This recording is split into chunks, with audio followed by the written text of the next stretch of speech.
And welcome everyone to a new episode of Adventures in Reality. And today I have the infamous, the intrepid Vinny Eastwood. Welcome to the show, Vinny Eastwood. How you doing today? Well, somewhat fabulous is my standard response, as I usually say, bro. Somewhat Uh, fabulous and standard reproach. There we go. y- yeah, just in a general kind of way. In a general kind of way. Just a week ago, I was on your show, and we had an outstanding show. I want to thank you for that. And now you're coming on to my show, and I'm going to interview the Vinny Eastwood. So for people that don't know Vinny Eastwood, let's get the 5-minute T-ball version of who Vinny Eastwood was. It is. Uh, okay, who I was. Young, naive person. A flatmate introduced me to Bill Hicks and marijuana on the same day, and then he introduced me to Michael Rupert's From the Wilderness, The Truth and Lies of 9/11 presentation. And didn't think that much of it. And then about 6 months later, I got busted for selling weed. I got what did I get? I was going to go to jail for up to 8 years for having 13 grams of weed. Wow. And my mum flew down, put up the credit card, 10 grand, basically bankrupted herself just to make sure that I didn't go to jail. And I got 300 hours community service for 13 grams of cannabis. The guy in front of me was up for assault, sexual assault, and resisting arrest, and growing 5 cannabis plants. He got 150 hours community service. And that was his Wow. second offence. Mine was my first. And I wasn't allowed diversion or anything. You're allowed to kind of get off scot-free if it's not like an indictable evil charge like dealing. So yeah, that kind of destroyed my entire life. Had no friends, had no money. Was kind of like the living dead, more or less. Yeah, kind of destroyed me. But it's like Tyler Durden says in Fight Club, it's only after you lost everything that you're free to do anything. So I went back to university about a year later after working on the vineyards for a year and bit, and realized after I wrote an essay about how bad television was, using all these reference notes and everything from all of these authors and things of this nature who've been studying the topic of television, its effect on the human mind and stuff like that for the last, I don't know, 60, 70 years. My opinions of it was that TV was bad and it mind controls people and it can be used to facilitate propaganda in a network kind of sense, and that it can actually direct and destroy culture more or less, and more to the point, destroy people's memory by showing them 30-second news pieces and then jumping to the next. Like, that was my assumption going in. Then I started to do all the resource and reading material, which is the first time I've ever done this, by the way. I've never done research or reading material in my life in terms of university or high school. I just couldn't be bothered, I just sort of like fly by the seat of my pants my whole life and get C passes. And so this one I do. And I don't make the best essay of my life, right? And of course, they fail me. They give me a D. And I got really effed off about that, and decided, university is obviously not for me. Because if you're thinking, and what you're thinking is actually correct, according to lots and lots of research material, and they just don't like what you're saying and give you a failing mark, I thought I'm going to get out of here. So I thought maybe working and making a hell of a lot of money was a good idea. So I became a telemarketer, a really, really good one. I had a 50% strike rate. All right, so that means for every 2 people that picked up that phone, I would be able to sell to one of them. The average was 1 in 18 for the floor, the people that I was working with. So they promoted me, and they promoted me to a job that was more sales, which I didn't want. And so I got bored and wrote a 7-page essay about what was wrong with the company, their training programs, everything. And so they give us a big meeting with the bigwigs, and they say, after reading through page 1 and page 2 of this 7-page document, yep, thank you very much. The meeting's over, and they do absolutely nothing of any kind, and just fire me and ask me to leave and give me what was it? A little over 3 grand after tax, 6 weeks pay. They just say, leave in 5 minutes. We'll give you 6 weeks pay. I was just like, wow, I haven't had a summer holiday in a long time. Sweet, done. And that's what I did. And I think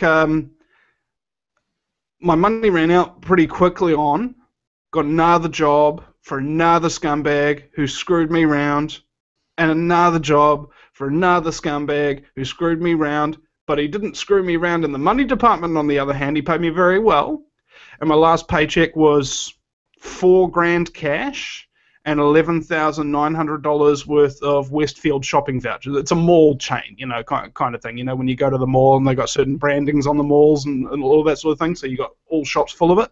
Like nearly $12,000 that I can buy anything in the mall with for as long as I want. Excellent. And that money ran out pretty quickly. Got really depressed. Went to a doctor and said, I'm really depressed because I don't have any money. And he says, well, that's all the proof and scientific evidence I need. Here's a little piece of paper that you can go to the unemployment office and say, hey, I've got depression. It's a sickness benefit. Give me money. And instantly, as soon as the government started giving me money for feeling bad about not having any money, my depression went away. And I spent the rest of the time on a year of the sickness benefit. I think the government was giving me about $200 a week. Which was just enough to cover my half of the rent, and my wife was really taking care of me at the time. I went out with my shopping vouchers, got myself a Mac and a camera and a tripod, and I started filming public meetings, started filming protests, and doing a little bit of dance party work on the side there, filming those and getting $50 or $100 for the night or whatever. Just to get a little bit of extra pocket money. And so I think what made you want to get the microphone and the camera that ultimately led you into the crowds? Alex Jones, Luke Rudkowski, and Charlie Veach, more or less. Mentors or just radio personality? I never met them before. Still, never talked to them before. I just saw what they were doing, and I realized what was really going on in society. And it sort of made a hell of a lot of sense to me, a hell of a lot more sense than working a slave job, hating myself, and needing to get high every day just so I could deal with the fact that I was a slave, and I really didn't want it. I was going through this massive wake-up depression phase. I was so angry with everybody, yelling and screaming at family members, like without warning and stuff like that. I was really messed up, and I think. Today I still am to a degree. I don't know, am I handling it better or am I just concealing it better? I haven't figured that out yet. But when I started doing all of this, the first thing I noticed was that when you go to a protest, what do you hear at protests? You hear chants, right? Something, something, something, blah, blah, blah. Something, something, something, blah, blah, blah. You never get any information. And that's the only thing that you ever really see on the news, that or a 5-10 second soundbite of a protester saying one statement. Right. And when I'm interviewing them, I found out that there's a hell of a lot more detail, not just to the protest, but to everything that these people are talking about. You sit there and you're listening to an activist who spent the last, say 10, 15 years researching topics, materials, engaging in political activism, sending official Information Act requests to the government. These are people with intense knowledge of the subject matter. They can talk and talk and talk and talk and talk. And as a result, I started to gain a geometric amount of knowledge about how my country really works, much more than anybody else in this country. I'm not saying I know more than everybody in this country, but in terms of the range of knowledge and the amount of people that I've interviewed, the amount of activists, I probably do have familiarity, at least, with more subject matters of scumbaggery that is going on in this country and around the world than probably almost anyone else in New Zealand history. I've put more New Zealand activists and researchers, journalists, people who've had their kids stolen by the CPS equivalent here, that kind of thing, more than anybody else. I have now 15,000 YouTube subscribers. And the New Zealand Herald, which is the 4th largest website in New Zealand, mind you, the preeminent news service, mainstream media here, they have 10,000 YouTube subscribers. So, me, by myself, is more successful than the largest mainstream media entity in the country at getting YouTube subscribers.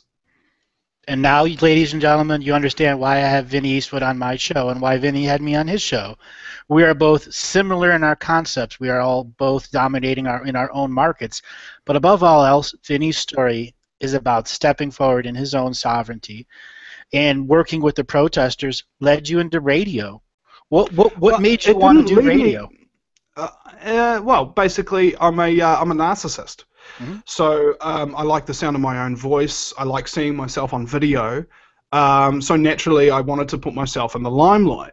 And what I discovered is that not only am I quite good doing that sort of thing, but I can also be quite entertaining, and I can help people because I've thought about stuff a lot, and some of the things that occur to me don't occur to other people. Not because they're stupid and I'm really smart or whatever. It's just that I'm weird and I think about things in different ways, and sometimes I can put things into perspective for others. That's why the show's kind of dubbed the lighter side of genocide, because in a world so full of chaos and madness, if you lose your sense of humor, you'll go friggin' nuts. That Exactly. was one of the most important realizations I've ever had out of anything. More important than realizing 9/11 was an inside job, more important than realizing that the Federal Reserve is a private banking cartel that basically rules the United States, more important than any element of research that I've currently come across is that very important element of knowing that you need your sense of humor in order to survive. Because there's no point having a whole bunch of knowledge that is correct if you can't deal with that knowledge. Right? It goes into Or like a process one-step, it. two-step. Yeah. It goes into like a one-step, two-step, three-step program. So first step is just realizing that there's something wrong going on. Second step is learning how to deal with it, and then the third step is boom, going out and actually making a difference on it. Right? And for everybody, it's different. So because I have because I'm sort of like a natural entertainer, I naturally turned information broadcasting into a form of entertainment so that it can actually be fun.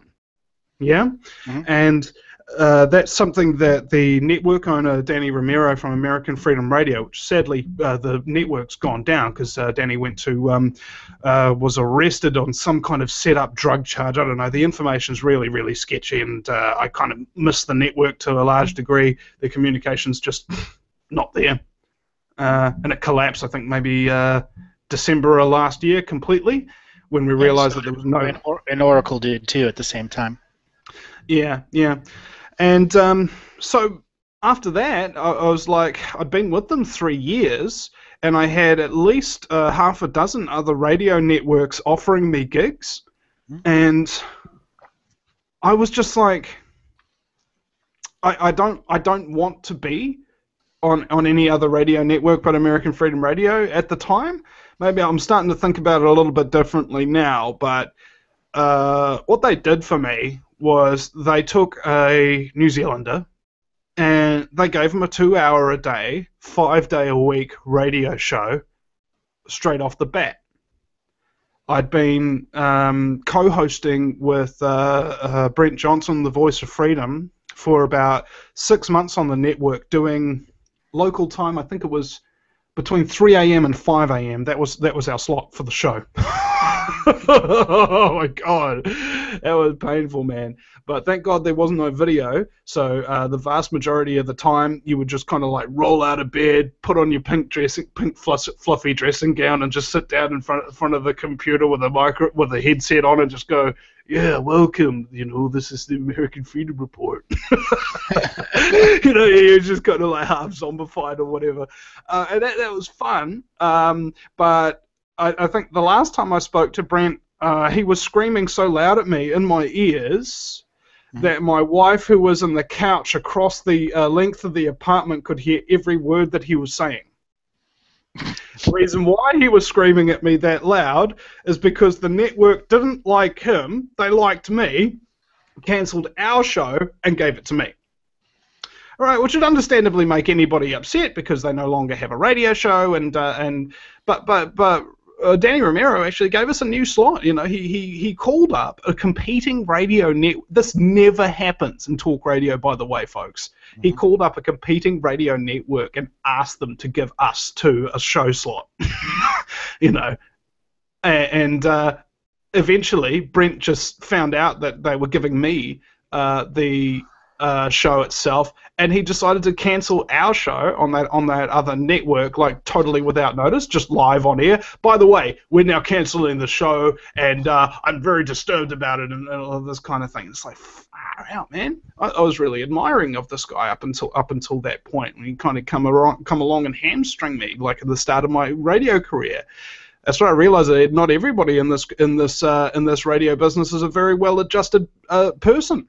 All right. If anything, the well-adjusted truthers are quite the rare ones. Specifically, the well-adjusted truthers who are actually doing something about the New World Order. I mean, name me a veteran that's had to kill children or been ordered to do and commit atrocities or something of that nature with severe post-traumatic stress.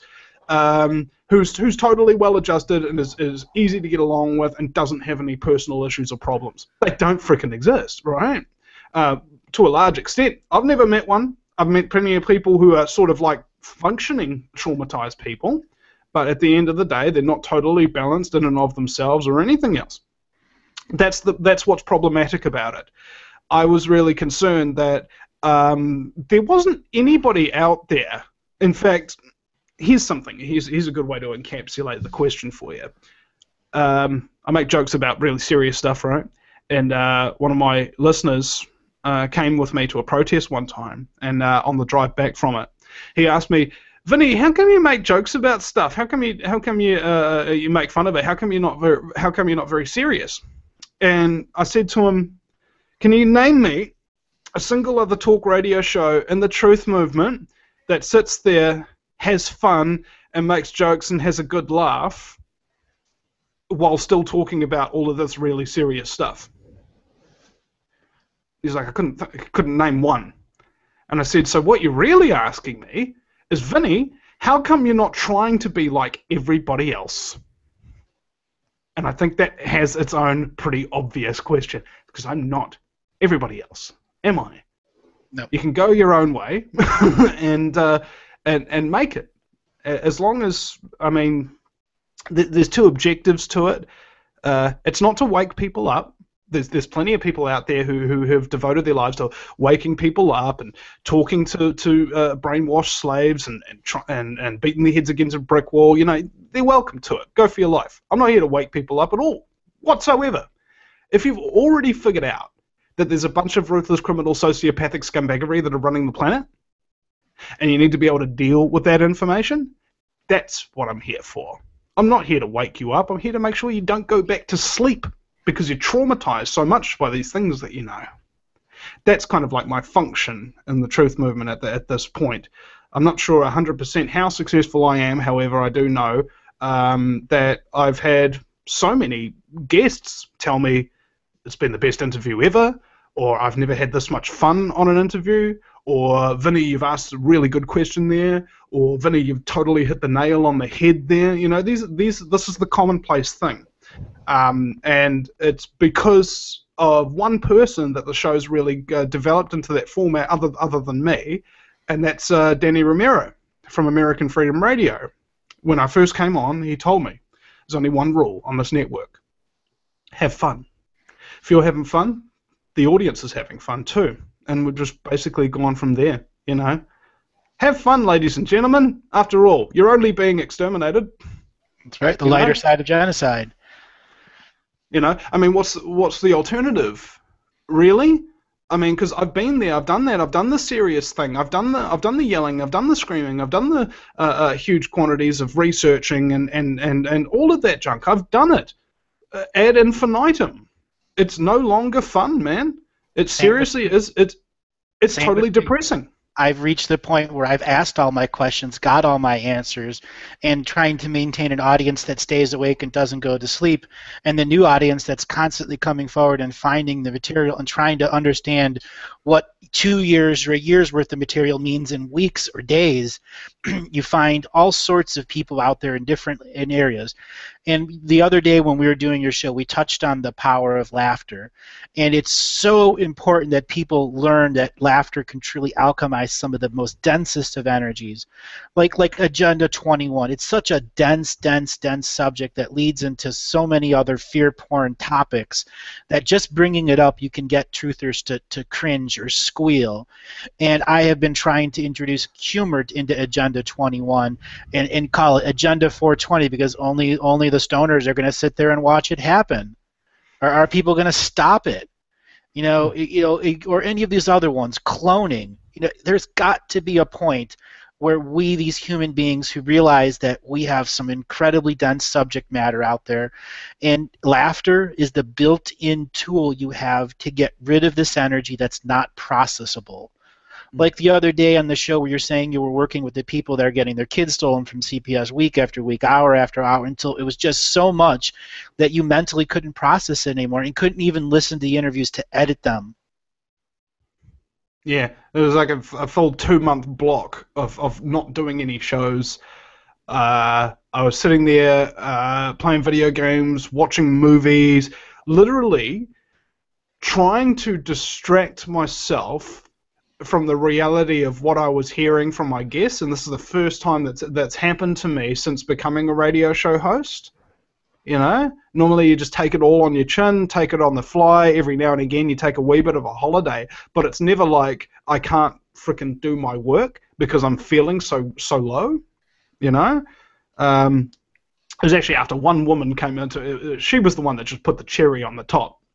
We married into the local New Zealand Illuminati family, and you know what happens with elite families. They've always got these commendations from wonderful organizations, like medals from the Queen, etc. And then it turns out that they're hardcore pedophiles that have a holiday home on the coast called the Candy Cottage that has got soundproof windows and walls, and that they were taking her daughter there, like they were her daughter's grandparents, that kind of thing, and that her husband was also like badly traumatized, MK Ultra style, like this kind of thing, and she was trying to prevent her child from getting raped, so she allowed her husband to rape her instead of her child, and that kind of thing.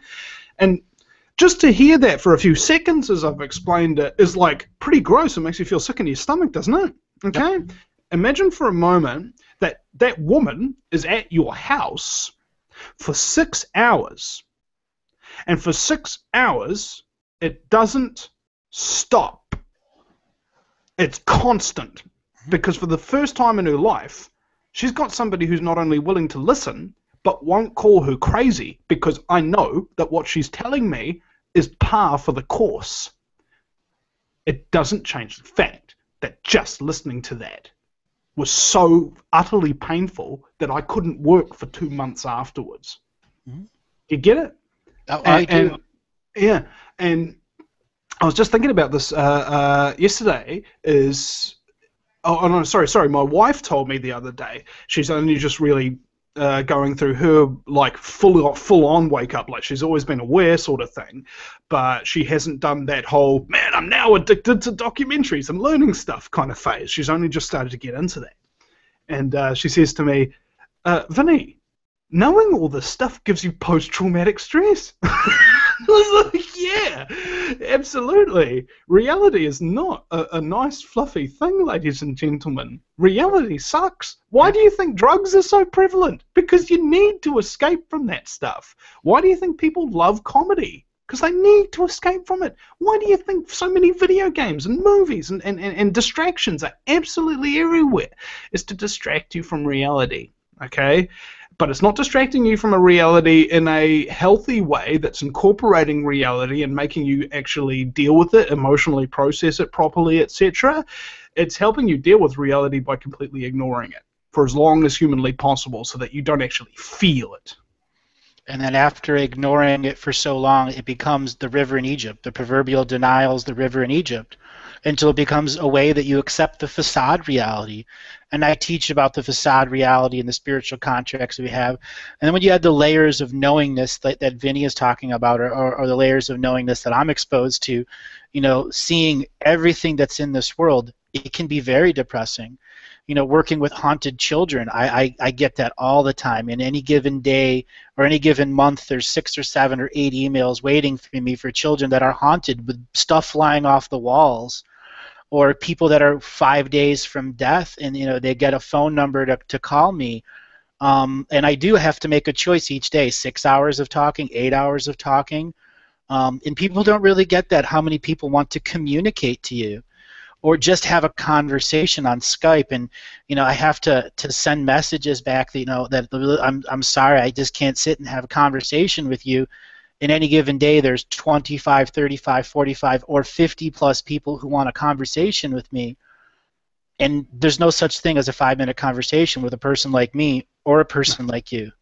No, there really isn't. And that's the thing. I had a person commenting on a Facebook status of mine just the other day, something about a politician that just got convicted for corruption in New Zealand, a very high-level politician who's like the leader of the coalition party, like total scumbag. I've known him for years and years, and I hate him, absolutely hate him, because he's such a scumbag, right?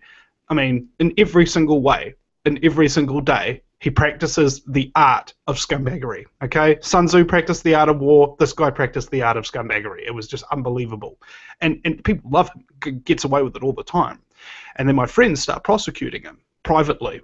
It's a great thing in New Zealand, bro. If you've got a scumbag and the law won't touch him because he's a Freemason, and all the judges are Freemasons, and all the judges are related by first cousin at least in this country, more or less, you try getting an independent investigation without a private prosecution, it just doesn't happen, right? So they got a conviction just the other day. I was like, yeah, boy! And what this listener did when commenting on the Facebook status is that, John Banks was trying to ban these legal highs, right?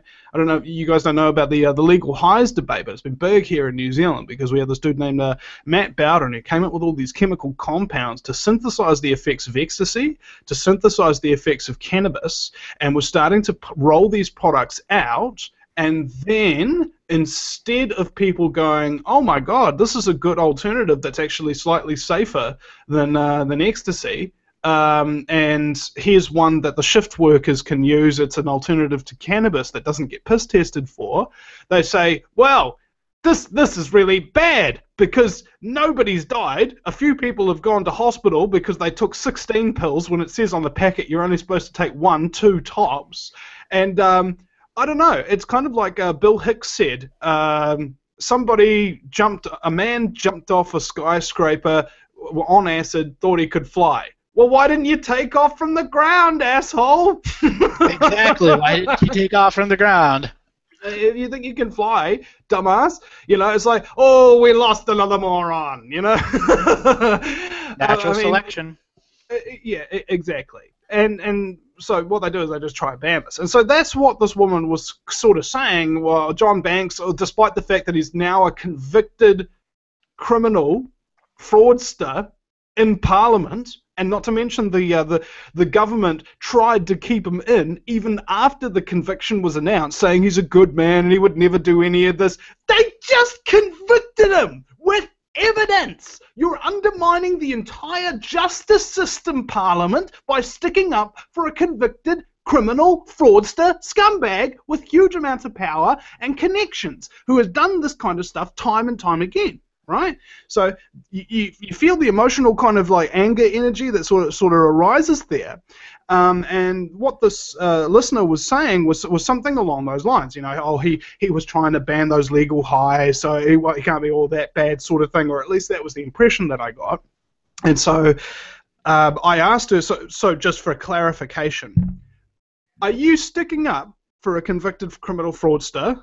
Or are you saying that he's going to be bumped off because he's now a threat to the system, sort of thing?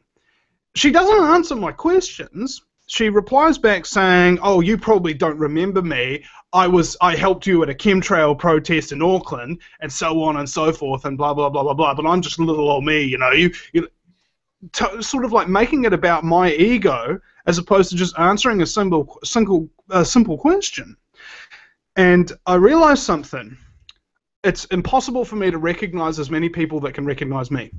All right. So let's say, for example, how many X amount of people would, let's say, recognize you coming down the street? For most people, it'd be on average around about 1,000. That's the average social sphere for people. I currently have 3 million hits on YouTube and 10,000 hits a month to my website. Okay. I'm around about in the top 1 million websites in the world. And so when I go to a dance party or now to film, or a lot of my friends put those on, and I like to boogie, I like the nightlife. And I always have people come up to me, always, every single time. Oh my God, it's Vinny Eastwood, it's Mr. News. Now, do you think for all of those millions of people who've seen me and could recognize me, do you think that I'm capable of recognizing 1 million people just as easy as those 1 million people are capable of recognizing me? No? Oh, that's right. Because I'm flooded with people all the time. It's not like I don't care about you if I don't remember your name or who you are. It's just that I've got so many people coming at me all the time that it's not physically possible for my human brain to remember who you are or what you've done for me. Okay? I'm sorry, but I'm not God. And it's nothing to, I mean, if I'm so egotistical, why would I say something like that? Exactly. And in my career path, I've read well over 10,000 people, and I get people coming up to me 3 years later, months later, and asking me if I remember the reading. I'm like, no. I mean, there's 20,000, there's 1,000 people past you at that point, And there are times that I put together a list of the most important people that I've read, people that you would never guess that the lady down the street has particular talents that can change the world, yet she won't go out into the world because she was abused as a kid and has no trust for the world.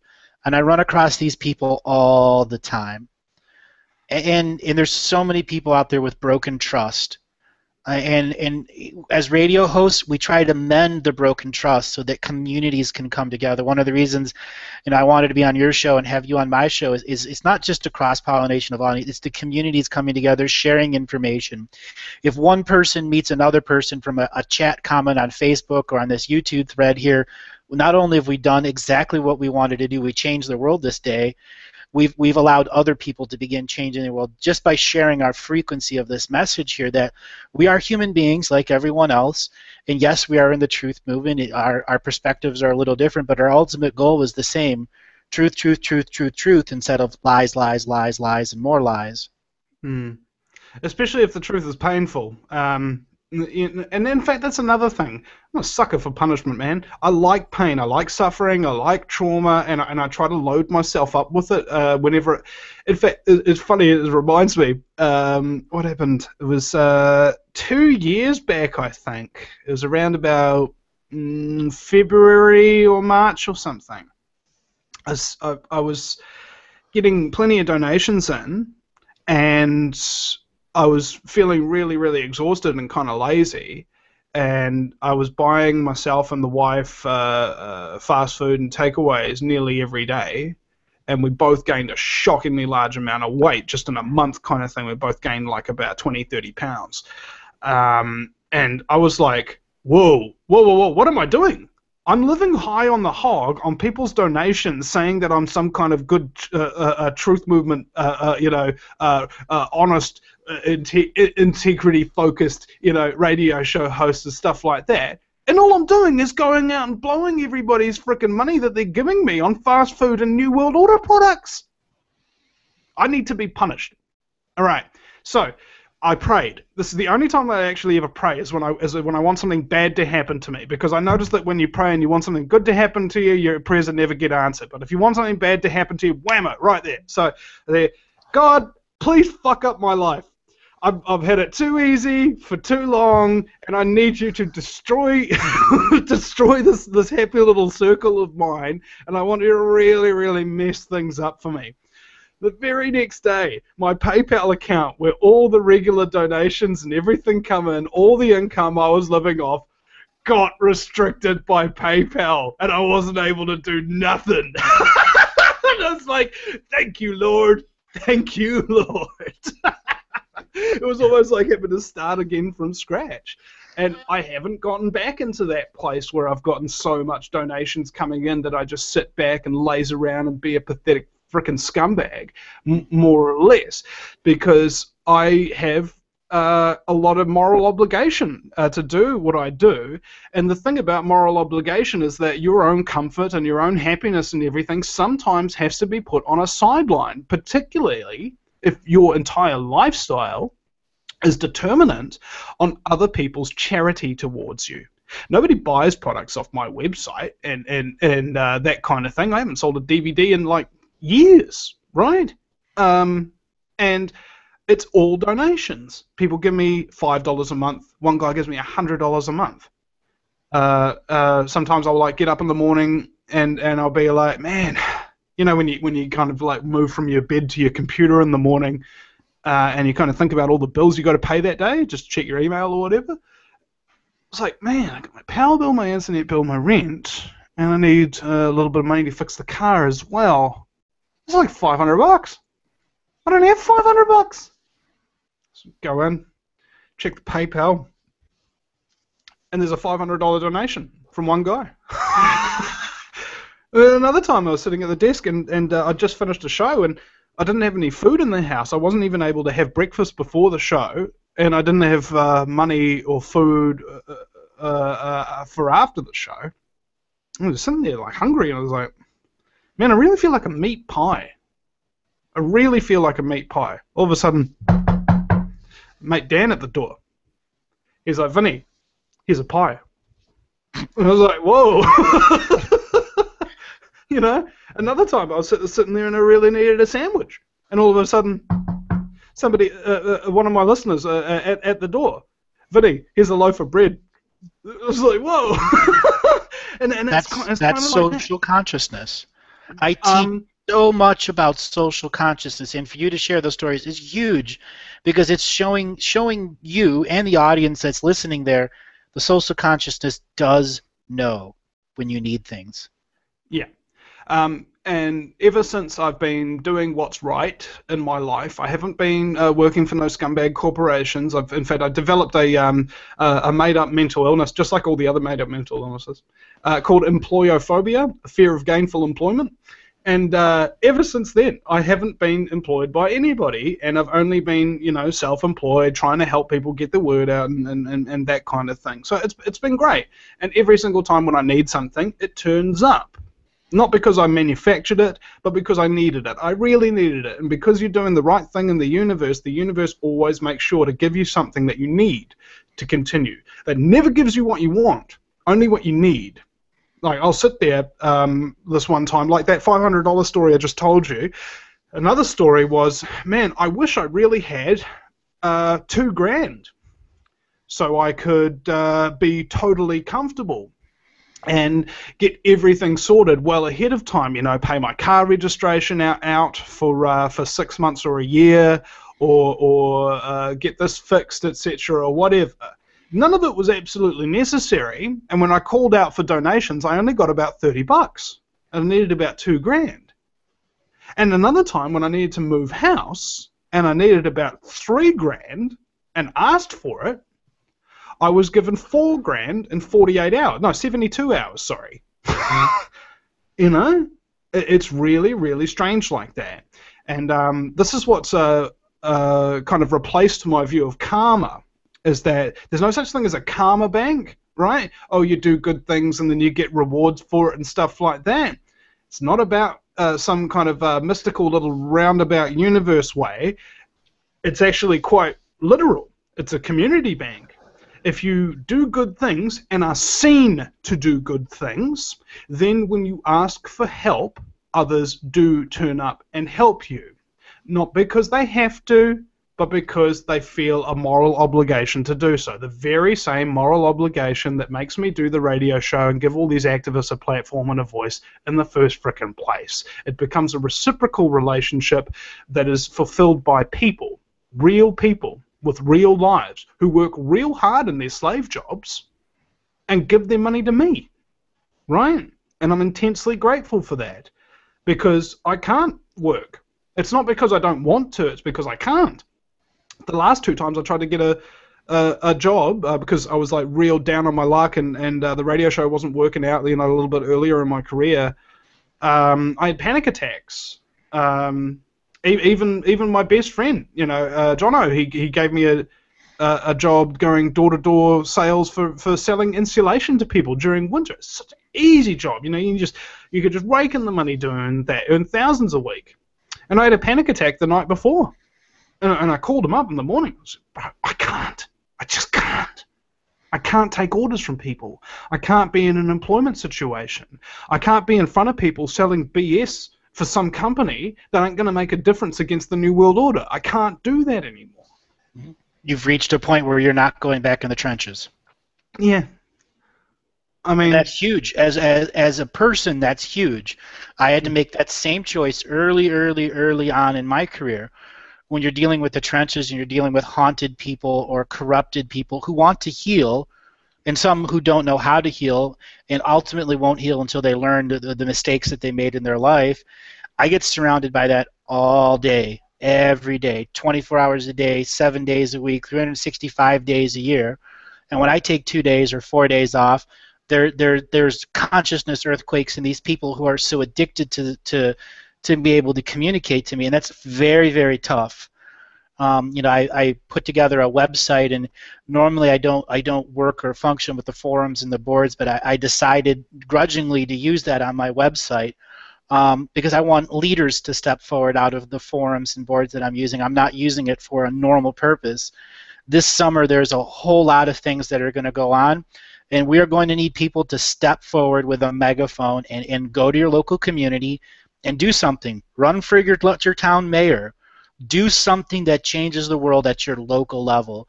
And that's what I'm going to be promoting with multiple subject matters coming up. There's going to be multiple scenarios with New Earth Nation, sovereignty community, putting together tribunals of international justice, working with the Horse Consciousness Network, as well as many, many other levels of material, because now is at a time where we put it all on the table, every single bit, no holds barred. This is the summer where we show so much truth that either A, you're going to regurgitate it and fall back asleep, or you're going to permanently stay awake. Well, let's hope people decide to permanently stay awake. There, coffee helps, and if that doesn't work, there's always crack. I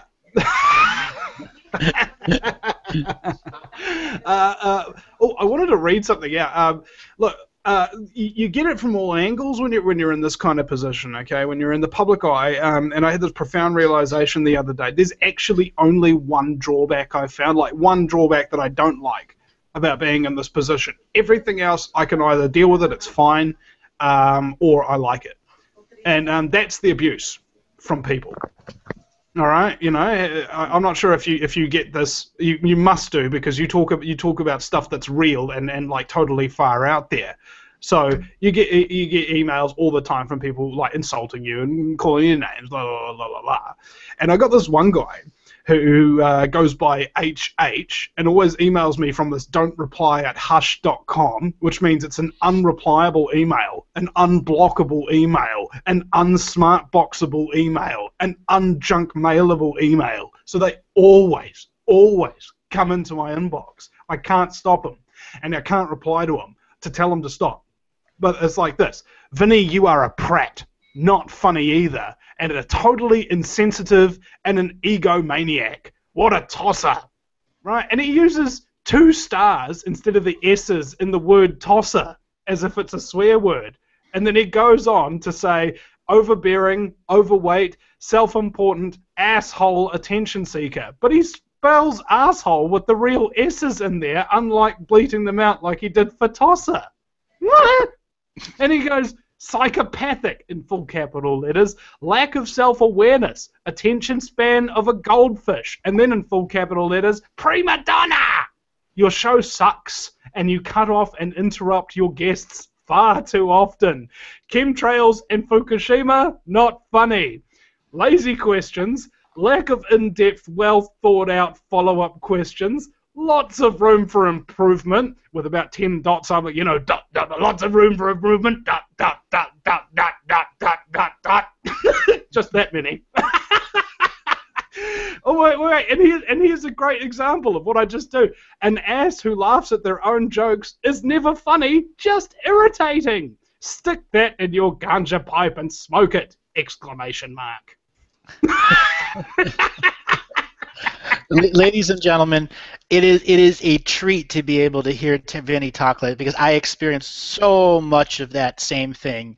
You probably get it way worse than I do, bro. Oh my God! I can only begin the amount of things that you could possibly think that come into email.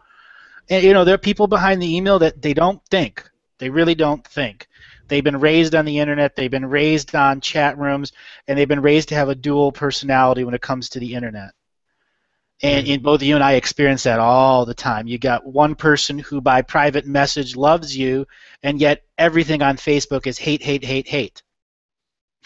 I see that all the time, so much that it's so ridiculous. But as a host, we don't attach to it.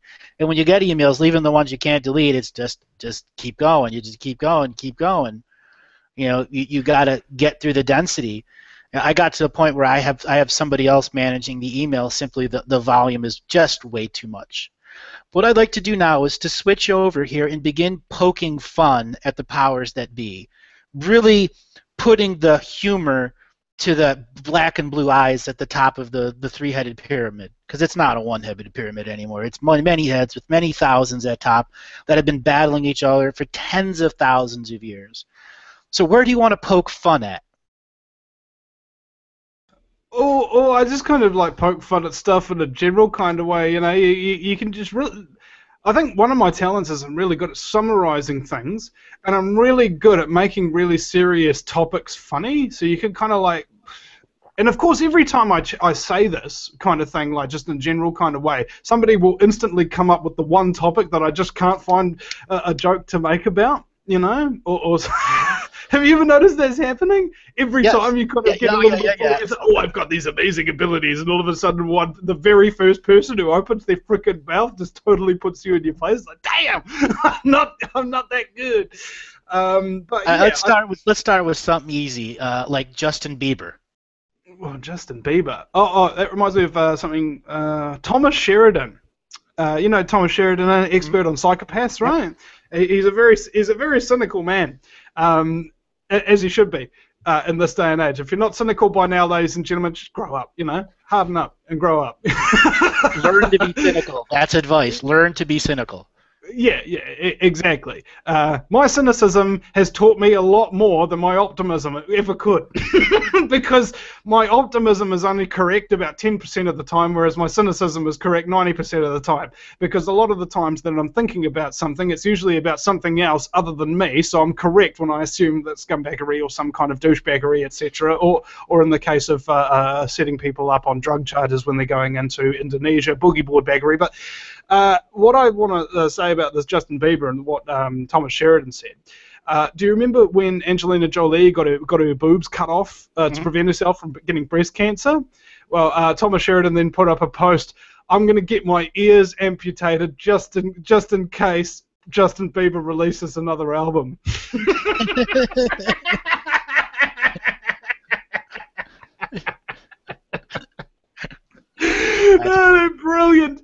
Brilliant. Oh my God, cynicism can be amusing, ladies and gentlemen, especially if it's correct, and accurate, and sort of like totally portrays exactly the madness that we're looking at that's put out as reality. Have you ever noticed that? All right, for those out there that are not too well versed with some of Vinny's lingo, let's define scumbaggery. All right, scumbaggery is the actions, motives, and portents of a scumbag. All right? And you'll notice that it is kind of like the core of everything. You'll notice that in any topic that you look into, you will find a nice, nougaty center of scumbaggery, producing all the stuff. All right? And this is what I've called the fractal scumbaggery theory, whereby just like the fractal universe, every part of the universe, whether it be a human brain cell or the entire universe itself, or a microbe to a giant organism like a planet, you see the exact same pattern repeating and getting bigger and bigger all the way up the scale, and the exact same pattern repeating and getting smaller and smaller all the way down the scale. Everything is a repetition of something else. And so, Scamanachi's repetitive pattern? no, the scumbagger, it's the scumbaggery sequence. I call it Scamanachi. It's like Fibonacci's repetitive sequence. Oh, no, actually, I said to Santos Bonacci one time, I said, what do you call it when Santos Bonacci tells a lie? A Fibonacci. That's good. And so, fractal scumbaggery, you look into one instance of crime, lies, deception, general scumbaggery, and you'll notice that it starts to branch out and go off on all these other different highways of scumbaggery in every different direction. And then it doesn't matter which highway you go into or which rabbit hole per se, there is even more scumbaggery coming down in that thing, and it starts to explode in repeating patterns, and it turns into, you start to realize that everything's actually built upon layers of scumbaggery, you know, much like how the soil is built up by layers of shale and rock and sand and grass and trees and dead zombies, you know, that kind of thing, just for the fertilizer's sake. That's basically how the universe works, you know. Everything's centered by a nice little nougaty nugget of scumbaggery, and basically you only really have one thing that you can do about it, is expose it, you know. You're never going to be able to defeat them, at least in my opinion. There's never going to be some kind of like a Hitlerian final solution to scumbaggery. There's two things you can do about it, and this is goes back to what Thomas Sheridan was saying. He says psychopaths only fear two things: being exposed and worse psychopaths, right? Only two things that he reckons they fear, and I see this to be a very self-evident truth. Why they would fear a much worse psychopath? Well, because, like them, psychopaths don't play by no rules, you know? I mean, if I was upset with you, or something like that, if you stole my company or whatever, I'd expose you, you know, I'd put out some information about you and things of that nature, but I wouldn't kidnap and torture your kids in front of you in order to get my point across, would I? Nope. A really bad psychopath will, if they can get away with it. I found that's kind of the only thing that restricts functioning psychopaths, is what they can and can't get away with, more or less. And so I've elected to expose it rather than become a worse psychopath in every single way that I can. And so where does the Vinny Eastwood show go from now? I think I'm at a crossroads, actually. I have no current network. I'm totally self-published, so every day I'm getting new videos up, new radio shows up. Ultimately, what I want is to have a home. I really love to actually have a home of my own, you know, so I don't have to pay rent to some scumbag. If the roof's broken, I can fix it without getting permission or waiting for a landlord for 6 months to do it, and when they do, they show up with duct tape, as has just happened here when our sunroof broke, right before a cyclone hit, by the way, and then they duct taped it, and obviously it fell apart. I want to have like a base of operations, and because I'm kind of good at encapsulating things, I'm also really good at teaching people. So I was thinking about sort of like an activist media school. All right, so let's say your expertise is, I don't know, exposing corruption in the court or whatever. You're incredible at reading documents, great at encapsulating things, which makes you a great person to interview, right? Because that's the reason why I do all my interviews. I never have to do any work on any of the interviews. I just get a person recommended by a listener. I have no idea who they are or what we're going to talk about, and then they come on. And the reason why my listeners suggest these people is because they appear to know what they're talking about at great length, hence me not needing to do any study. They've done all the study. All I need to do is provide them the platform. Now, let's take that full circle. What if I could teach people to create their own platform so that they don't need me anymore? Beautiful. That is my business model. If you're going to create something, make sure that it can stand on its own merits, and make sure that people aren't dependent on you in order to keep doing said work. All right. Otherwise, the whole system just kind of falls apart when you die. I don't want to die, but I know that I will. Everybody dies.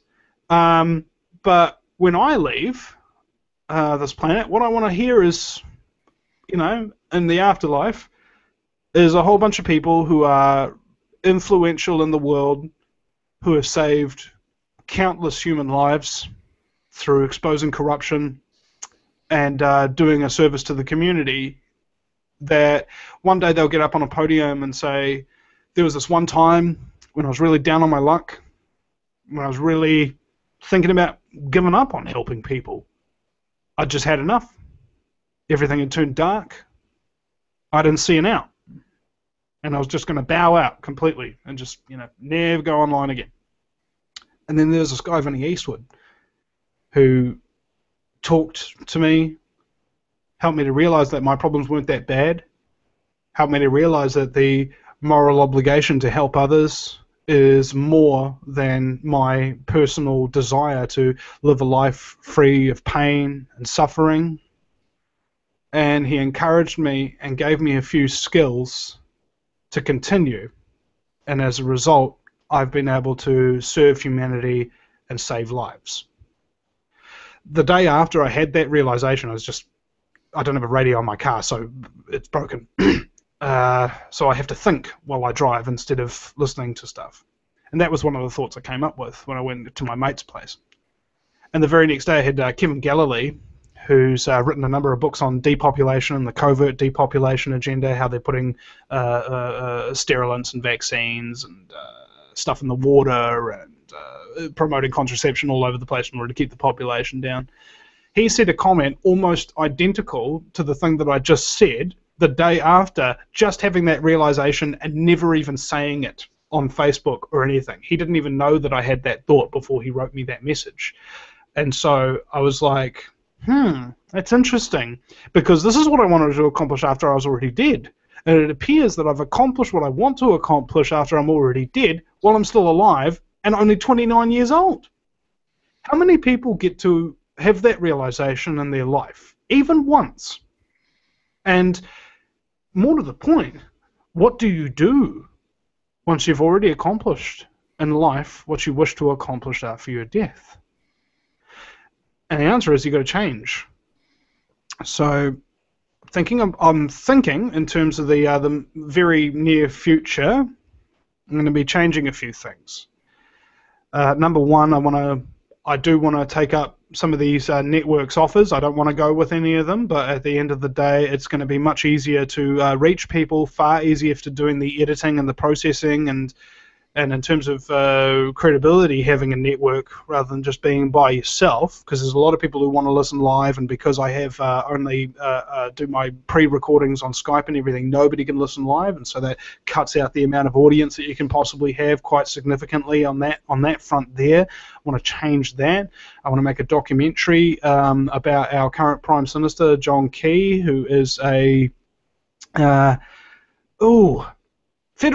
former Federal Reserve banker in charge of derivatives for 2 years as a representative for Merrill Lynch, which was the Money Magazine said was the primary cause of the financial crisis in 2008, which was incidentally the same year he was elected for a blue political party promising hope and change.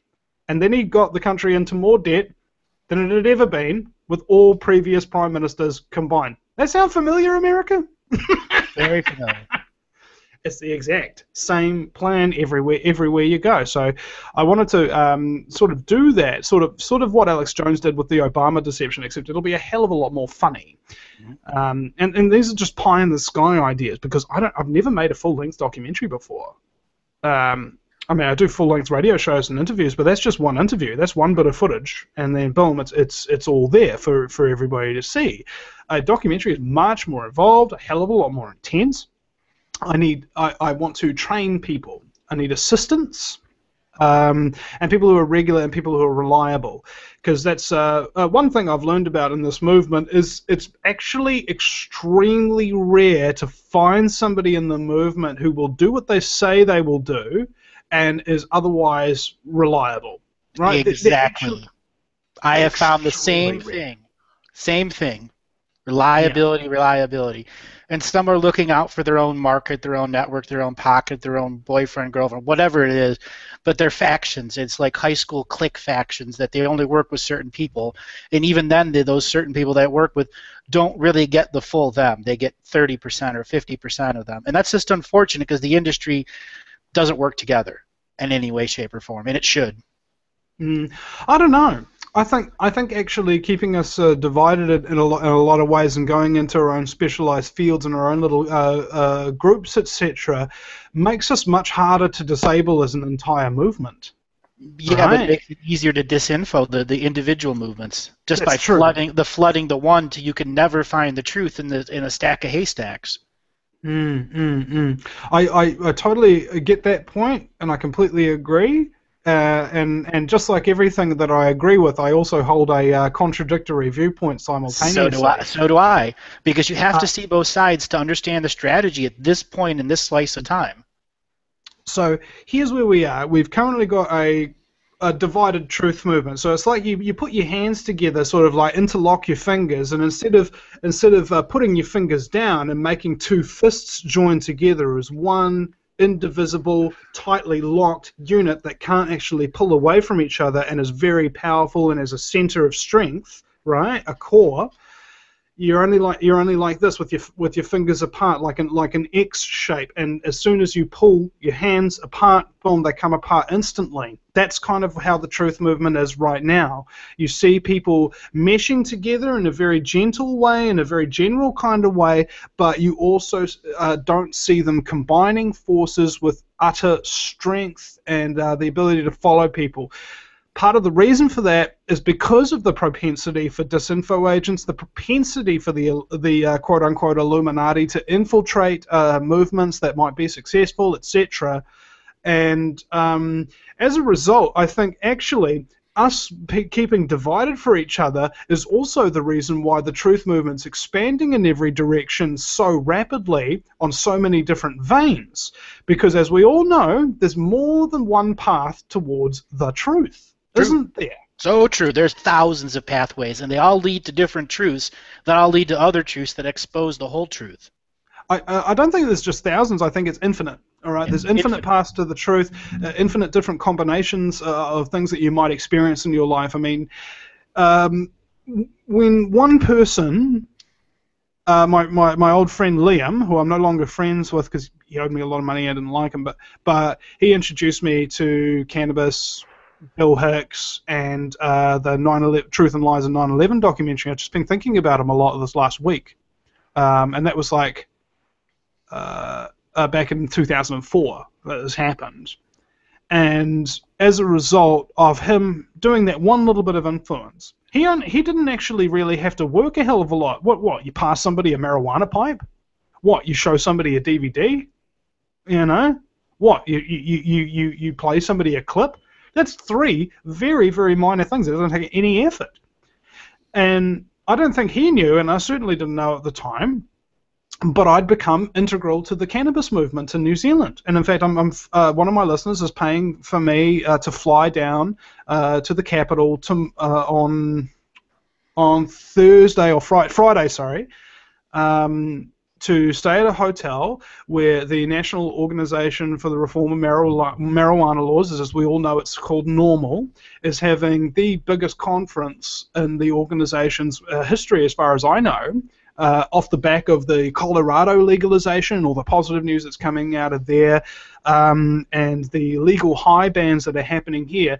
We're actually at a nexus point where both the hemp industry, the banning of the legal highs industry, the medical marijuana industry, and the recreational marijuana industry are almost all simultaneously at the same point experiencing a revival in their ability. You know, and this is so important to me that I offered to go down and film all of this stuff for free. I never even tell people to charge them generally, but when you're activists, money's always a problem. Time is never a problem. Right? You've got all the time in the world to do any of your stuff when you're an activist, but you never have enough money to do it. So all I needed was a plane ticket and a hotel room, and that was it. And boom, I got it. One of my listeners donated it to me. It wasn't even anybody from Normal doing it for me.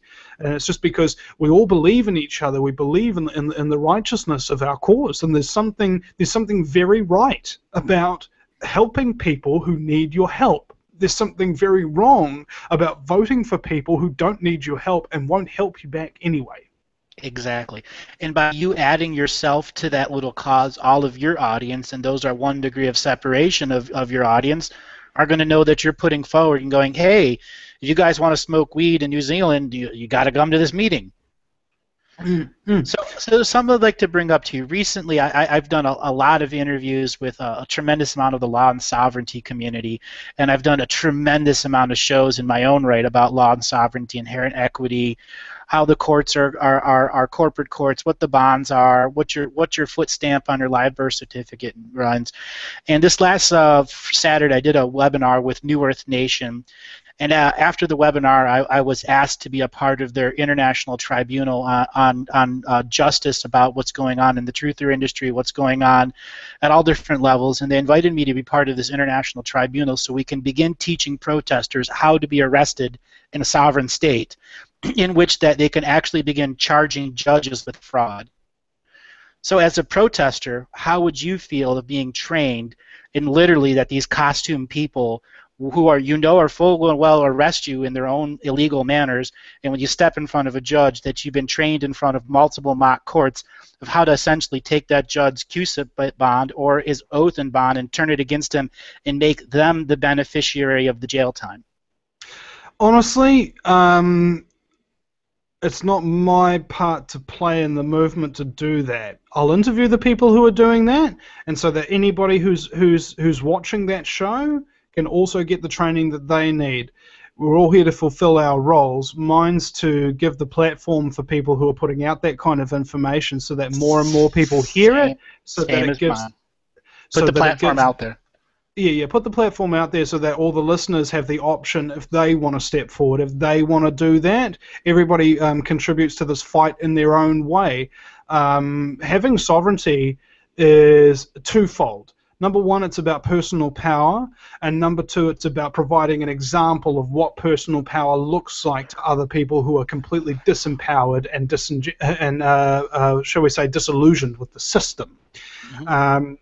Whereas being a radio show host, there's no personal power in it per se. I can't suddenly say to a cop, "I'm a radio show host, don't arrest me," because they're thugs, they're criminals. They don't care.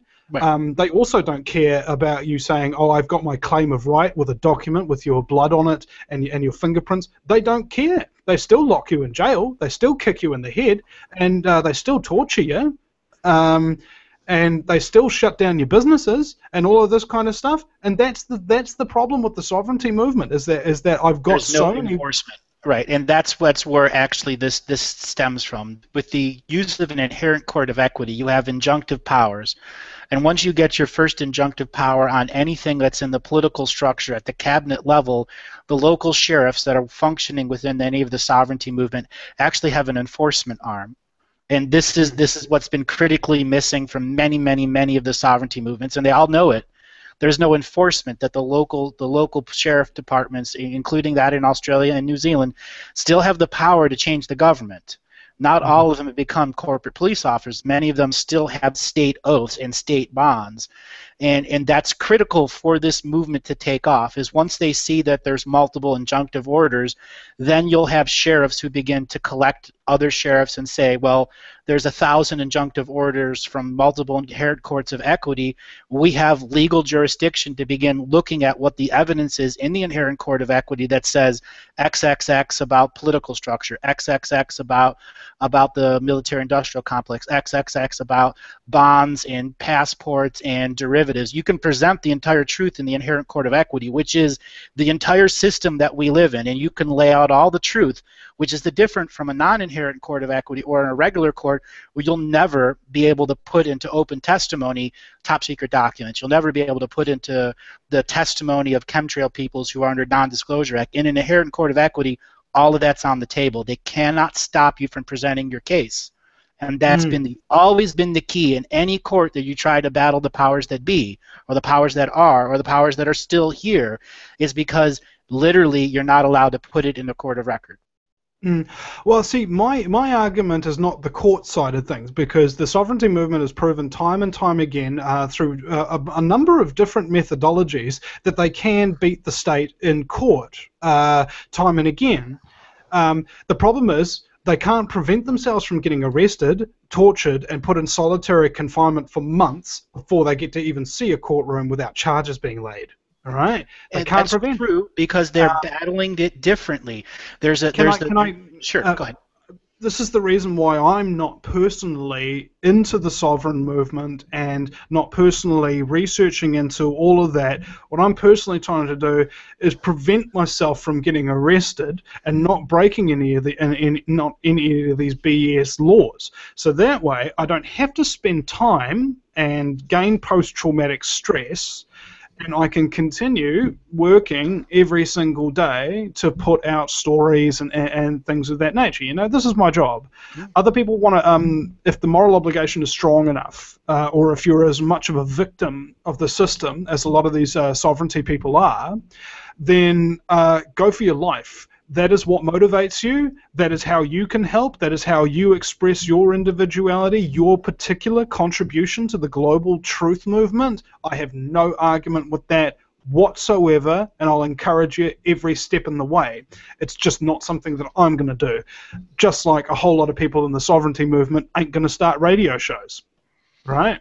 Believe it or not, a lot of them have radio shows already. A lot of them have. The talk show on Skype, yeah. Yeah. A lot of them have, but there's a hell of a lot more sovereignty people out there than there are sovereignty radio shows, I'd say. You're right, because they're patriot for profits. There's a big difference. You pay $30,000 to get into their little education class. I know what it's about. I've interviewed the top 20 law ninjas. What I was actually referring to is there's many ways at being a protester. One way is educating the local police, and that's where the law and sovereignty position is to educate the judges as well as the police officers without any type of confrontation. I wasn't indicating to do confrontation. When you're properly trained, you can learn how to say nothing to a court. In so many of the sovereignty cases, you have a guy screaming at the judge. That is not the way to do it. You have these people not saying their name. Again, it is not the way to do it. There are specific words that you can say when you're in front of a specific type of flag that can get your case immediately dismissed. That causes no harm and no foul. And when you're giving the tools and techniques to the people who are properly trained in a mock court of how to speak properly to the police officer, how to properly speak to a constable, as well as the judge and the deputies, you are trained, and so that you can go in and out. So as a protester, if there's an inevitability of you getting arrested, or if you're simply saying, no, I'm not going to get arrested, here are the skills and technique you can use for your local area. And we're going to be putting together documents so people can understand and begin educating. Yeah. Well, the next time I get pulled up by a cop or something, they ask me for ID or they ask me what my name is, I say, my name is Slave. And they go, okay, Mr. Slave. No, not Mr. Slave, because that implies I have some kind of respect. You want to call me Slave, or if you want to be technical and use my full name, it is Slave Scum. And you go, okay, Slave Scum. Then I would just make a mockery of it. I'm just joking, by the way. I'm not really going to do that because that's just dangerous. They'll just. But here's what I do with cops. It's the same thing that I do with my listening audience. I tell them some stuff that blows their freaking mind, make them laugh, and make them actually enjoy my company. Perfect. In so doing, they don't like the idea of trying to bust me for something because they're too busy laughing and actually enjoying the interesting conversation that I'm putting out with them.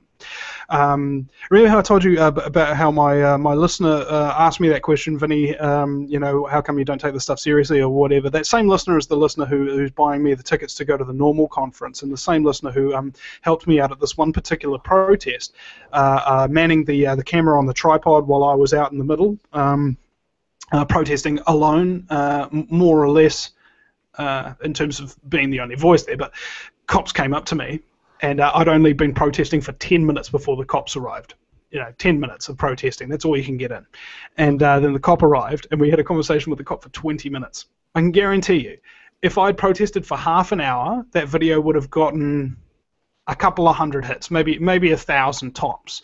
But because a cop entered into the situation and people got to see me having a fun, friendly, professional-sounding conversation with a police enforcement officer, not a the video is now nearly up to 10,000 hits.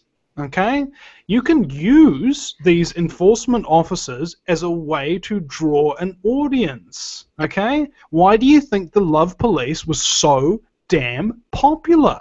It wasn't because Charlie Veitch was a really nice guy who was totally not egotistical and a really good example to follow, etc. It wasn't because of that. It was because people love to see interaction with cops that ain't negative. Exactly. Right? They like to see police as human beings. That's how they wish the cops all were. The problem is they're not. A lot of them are freaking inhuman. You know? They're just bad people. They're liars. They're gangsters. They're criminals. More or less. I mean, how do you think we have an entire governmental structure that's based upon lies and criminality if you don't have trained liars and criminals working to enforce those laws? That are generations old. Exactly. So, in my case, preventing myself getting arrested is high priority because the other 2 times that I've been arrested, I got massive panic attacks. I don't like having the panic attacks. I've had about maybe, I don't know, half a dozen in my life or something like that. The very first one was when I got arrested the first time and I didn't even know what was happening. All of a sudden I couldn't breathe and my legs wouldn't work or something like that, and I was like collapsing, and it was really, really freaking traumatic. And that all comes from getting arrested, man. Like they literally destroy your life, all right, and they actually take pleasure in it at the time that they're doing it as well. They love insulting you, they love hurting you, they love lying to you, and they love getting a little feather in their cap and convictions, all right? That's the assumption that I have going in, that this is this person's actual intention with me, okay? Cop approaches me, okay, he's going to start lying, he's going to start intimidating, and he's going to try to find some made-up reason to arrest me. That's my knowledge of going into the situation. Then, how do I handle that? Okay, so if he's a liar, that means I have to tell the truth without telling any lies, and tell them in such a way that he's actually willing to believe them, unlike his general distrust of the general public that his training has forced upon him. So, do I tell him something very profound? Do I tell him something about his uniform that he doesn't know? By the way, officer, you see this black and white checker around your hat? Do you know what that means? And he goes, what do you mean? And I said, just take your hat off for a second and just look at that. Okay, have you ever been to a Freemason meeting? He's like, no. Well, what color? Well, I'll tell you something. The color of the floors in a Freemasonic lodge are black and white tiles, just like the checker on that cap there. It's a Freemasonic symbol. It symbolizes the control of both light and dark. All right? That's the belief structure. And so when you're walking around, you have this symbol on your head, you are the controller of all that is dark and all that is good at the same time. That's why you're capable of doing bad things to good people and not feeling bad about it yourself. That's the idea behind it. And he's like, whoa, my God. And it is, you can see these profound realizations in these guys' faces. You know, we were talking to one cop about how 9/11 was an inside job. Got him to take some DVDs, got him to take some flyers on camera, had a really good conversation with him. And it seems to me that they are real people, but just like all real people that aren't in the truth movement yet, they're not themselves yet. Nope. They haven't realized who they are. They can still be Agent Smith. Yeah. They can still be taken over by the metaphorical concept of the movie The Matrix, Agent Smith coming into anyone at any time. The system can claim control over them and put them back into the sheeple mode where they simply defend non-truth. Yeah. And that's basically it. You know, that's why I avoid, when I can, talking to cops, but if they approach you, you have no choice. You have to talk to them. You can't just ignore and walk away, because then they'll say, "Oh, you're not obeying my fascist rules. I'm going to arrest you for absolutely no reason, under no charges, and torture you until you give me your name and your name all in capital letters." You know, that kind of thing. It just antagonizes them to treat them like the scum that they are. So again, they're wearing costumes. They're wearing a costume, and they don't realize it. That's right. So, and sometimes you have to talk at the costume, and other times you got to talk to the human behind the costume.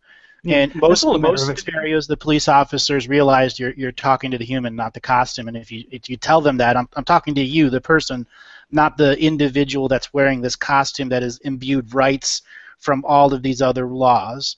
And you can begin the educational process, whether it's through comedy, through truth, or whatever gets into that. What I said to one cop is, I'm about to talk to you now, and I'll tell you what I'm going to do. I wish peace and a peaceful interaction and a peaceful resolution for whatever we're about to talk about here. I will show you respect, and I will wish for you to return the favor, and we will conduct this conversation as gentlemen, completely honest, and without malice. Do you agree to these conditions? Who says no at that point? Nobody. All right, because they realize that I'm dealing with a really intelligent person suddenly. I can't just bust them and they won't know their rights and stuff. And then suddenly you've got their respect, and you can only teach people something if you have their respect already. All right, you try teaching somebody who doesn't respect you. You try to teach them anything. You try to teach them that water is wet. They won't listen to you. All right, and that's the thing. You got to let them know that either A1, you're somebody to be respected, who is going to respect them, or B2, convince them that you know more about who they are and what they do for a living than they do, and that you have respect for it, regardless. You know. So true. So true words. I advise people to go back and listen to that, because there's so much truth when it comes to respect.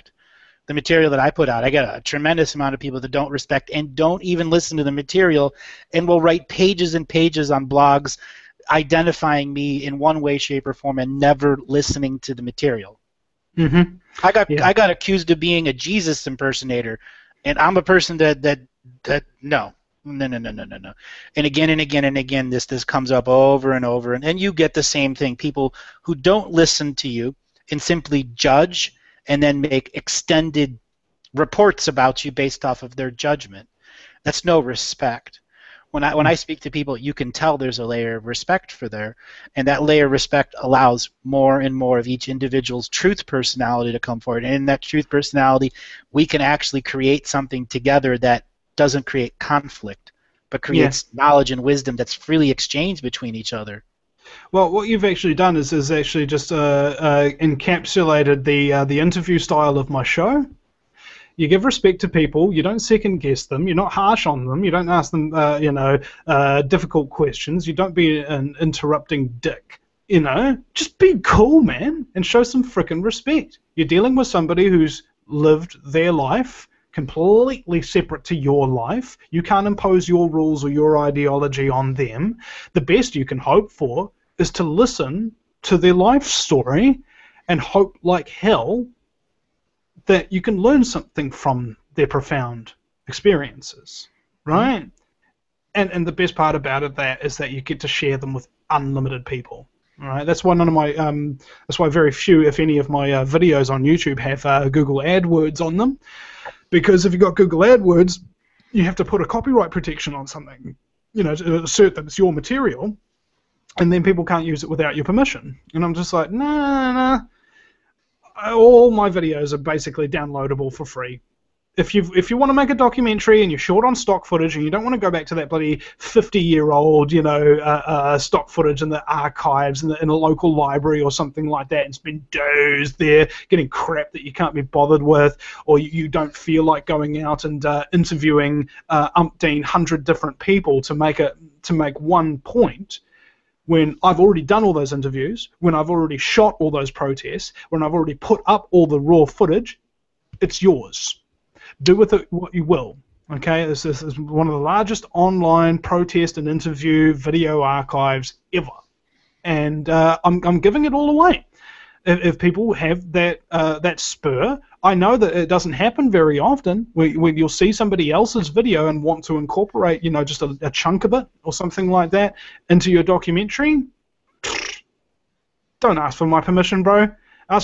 Go do it, and then ask for my forgiveness afterwards. There you go. That's like a man truly honoring respect of those future leaders who want to stay up and saying, here's the archive of what I've done. Create with it. That's his challenge to you out there. Who else can step forward and pick up a microphone and a GoPro and begin doing what needs to be done for this world?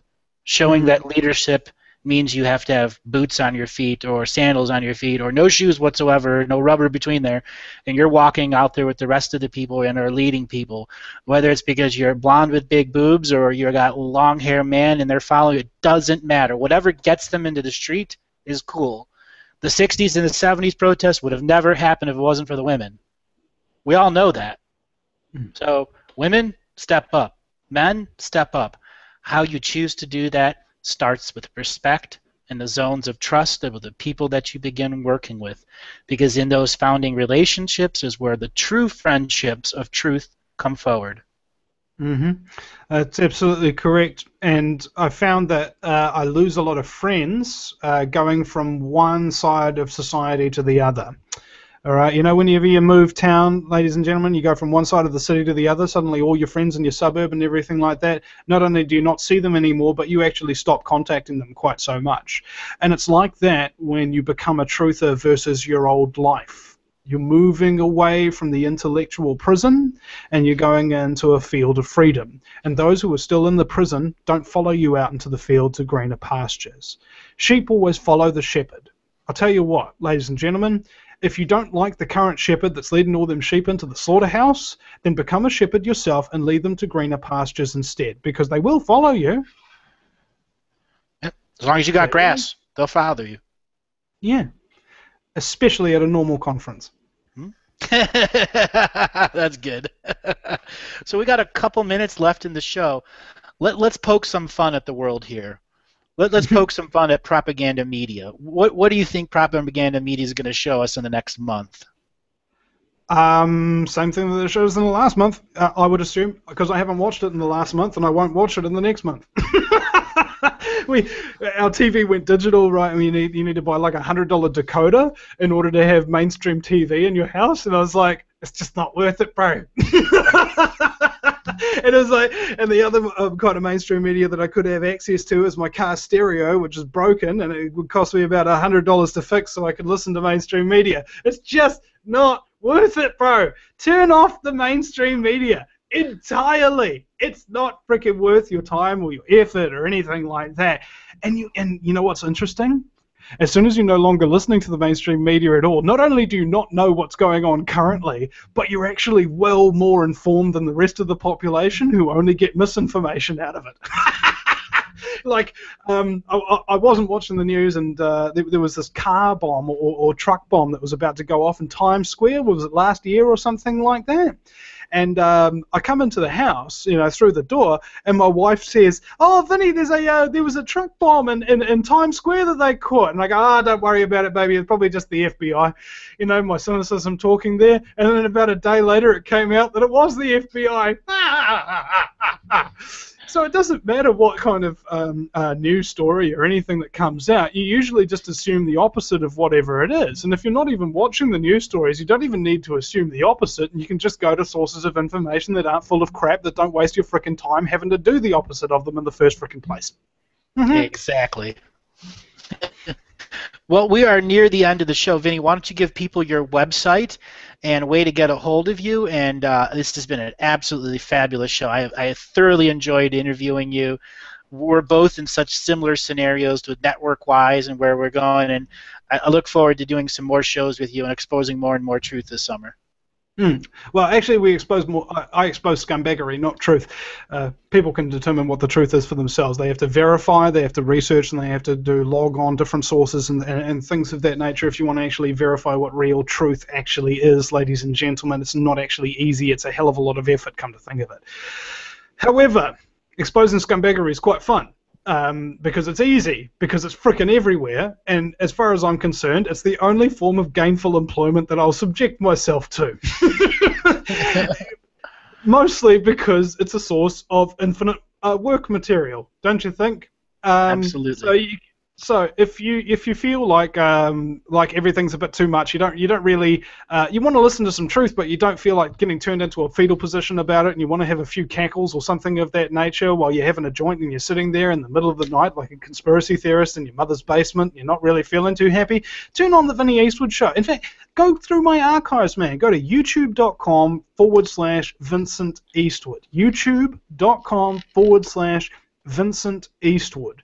Go to my YouTube channel. You can search nearly any name, any topic, anything you want on there. Chances are I've probably already done it.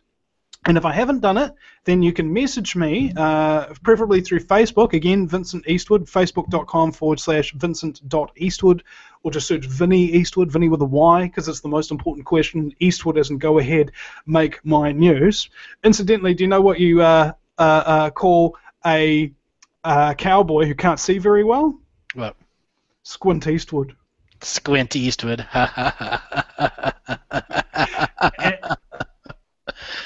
And then you can go to thevinnyeastwoodshow.com. Again, Vinny with a Y, because it's the most important question. Eastwood doesn't go ahead, make my news. thevinnyeastwoodshow.com, and we publish up radio archives there, and we've got a couple of advertisers, sponsors, but primarily what I want to start pushing, and I don't know if any of your audience will do this, but I'd really appreciate it if any of them would. Go to thevinnyeastwoodshow.com and start up a regular subscription for $5 or $10 a month, or however much or little you can afford, just so that I have a form of regular income with which to base my work upon, so that I can continue to serve the public without spending about 50% of my time either begging for donations or freaking out about not having enough money to pay the rent that week. You know? It would be really, really nice, and I've relied on the support of the community because I support the community. All right, it is a symbiote circle. What happens to one will affect the other. No times are hard. I know you have to work hard for your slave job money, and that giving it to somebody else is sometimes a very difficult decision. But please don't donate to me under any circumstances if you haven't got your rent paid, your bills paid, and your kids fed. Other than that, all of my material is available for free, so you don't have to pay to listen to it. You don't have to pay to watch it. You can have as much of it as you want, and you can give something back if you feel that it's worth it. That's why we purchase products, ladies and gentlemen, because we see value in them, and we want that product. Speaking about products, I wanted to ask you about the Blue Shield that you promote. What does that do for you? I've unplugged it yesterday to plug in a computer in that jack point, and I got really, really angry and stressed, and my brain's kind of like going all crazy. And this happened the last time I unplugged it as well. Mm-hmm. What it does, I don't know if you know how tuning forks work, but if you ping one tuning fork, and then you ping another tuning fork, you put them together, the strongest tuning fork will actually tune the other tuning fork to its exact same frequency. All right? Don't allow many. Right? So that's what happens with the Blue Shield. It puts out a sub-audible frequency, like a ping, and what that does is it tunes all of the other frequencies that are in your home, whether that be from your wireless on your laptop, or from the electrics in the walls, or the stuff coming off of the televisions, light bulbs. All of it's putting off frequencies. None of them are good frequencies. They bathe you in radiation stuff, and studies have proven that even non-electrosensitive people, even if you don't notice that there's anything wrong, even if you don't notice, oh, I feel sick or anything like that, that your cells do get affected nonetheless in exactly the same way as electrosensitive people do.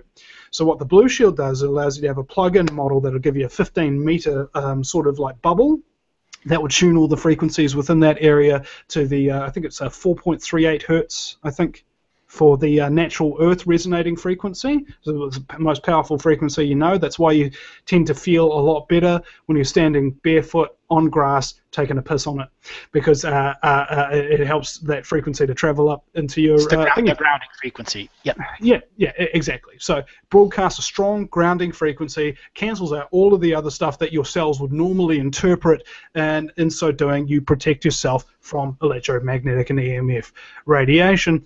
And it's so effective that as soon as I take it out, about 30 minutes later, I turn into a complete a-hole. Honestly, and I'm still feeling it kind of now, like this kind of raw, angry in my stomach, because I'm just getting irradiated right now. I've got the TV on behind me, I've got a computer in front of me, I've got the lights with the massive bowls behind that, and I don't have my Blue Shield plugged in. Never, ever feel like this when I have it in. Never. And so I'd recommend people, if you really do want to get yourself some of that stuff, go to thevinnyeastwoodshow.com and scroll down a little bit, and you'll find the little Blue Shield banner there. Check out some of the products and get one for yourself. And they're guaranteed to last. They've got good batteries in them. Some of them you can even buy a recharge pack for, and the rest of them, I like the plug-in models myself. They're a little bit more expensive than the portable designs, but they do your whole home, which is good because, you know, for people with children, new children, look into this technology, research it. Yeah, I fully would. Other than that, thank you very much, man. It's been a great show. Thank you for coming on, Vinny. Thank you for sharing your story. And I have a feeling that this interview, whether they like it or not, doesn't matter. I had a blast, and I know that there's going to be people that look on your reflection, my reflection, and begin to understand that we're human beings. We are having our common moral codes. We're coming together and sharing different areas of wisdom, different areas of knowledge, on our perspective at a time when everybody's perspective makes a difference by being heard. Thanks a lot, everybody. This has been another episode of Adventures in Reality with your host, Andrew Bartzis. If you'd like to get a hold of me, go to galactichistorian.com. You can get a hold of me through the office number, or you can send an email. Anyways, thanks a lot, everybody, and it's an end to another show. Look forward to our next wonderful broadcast. Thanks a lot, everyone.